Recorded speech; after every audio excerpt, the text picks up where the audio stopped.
Hey guys, today we have the Holosun 508T-X2. This particular model features a titanium housing, unlimited eye relief, 2 MOA dot, 32 MOA ring, a solar panel, shake awake, auto brightness adjust, small tactile buttons on the side right here, locking features, and the best feature being the side battery compartment as we see right there.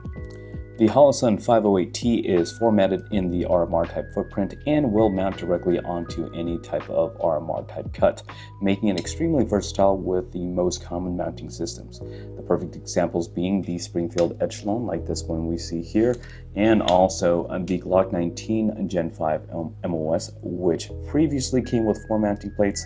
Now it only comes with the RMR adapter plate.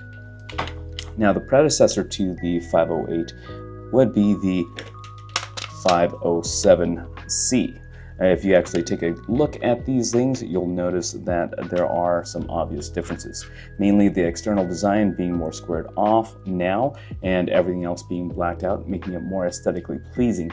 Some people may say that the 507C has a bigger window, however, it's just due to the curvature of the frame, making it seem a lot bigger.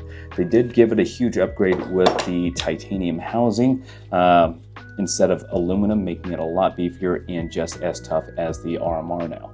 Other than that, the controls remain the same. Starting off with the controls, we have the small plus and minus buttons right here.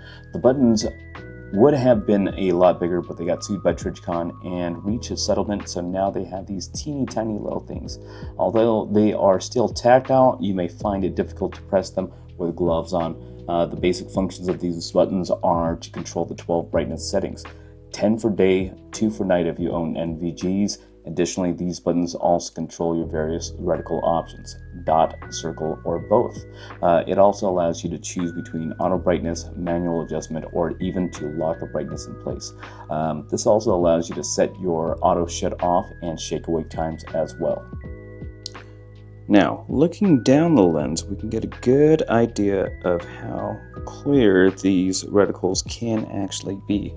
Now, with that optic, you have a nice wide window. You don't really have any issues with operating the system. The buttons are kind of small, so you can still reach them. However, I would do it without gloves.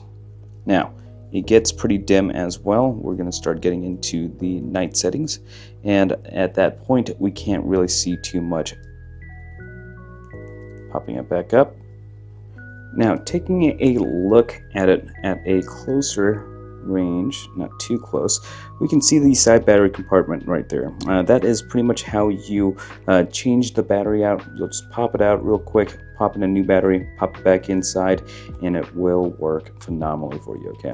On top, you'll notice the solar panel. Now, a lot of people are still confused about the solar panels on the Holosuns. They don't actually charge your optic whatsoever. However, what they do is they override your battery power, so it allows you to use the solar power, kind of like how calculators kind of work, you know. Taking a look at these small tactile buttons right here that I was talking about, those can be a pain in the ass to maneuver past if you have gloves on, you know. On front, you will notice that you do have a massive window.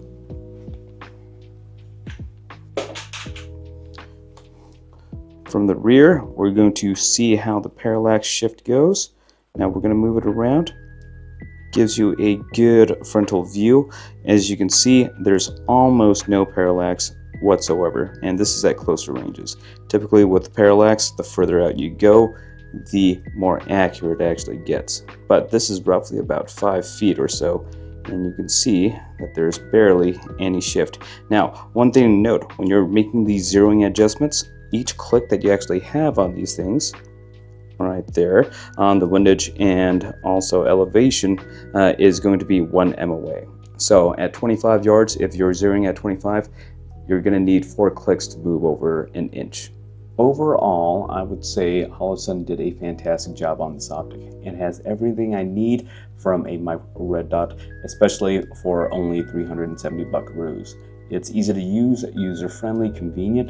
The battery change is super convenient as well. It's aesthetically pleasing, durable, huge viewing window, super clear, and it just works great in general. If it weren't for these teeny tiny little buttons right here, then I would definitely give it a 10 out of 10, but I'll still just give it a very high 9 out of 10 on this optic. I'll leave a link down below for more information on this optic. Feel free to use the discount code SHORTSHOT right here for 10% off all items store-wide, including this optic. Please like, share, comment, or subscribe. Let me know your thoughts down below. And as always, thanks for stopping by.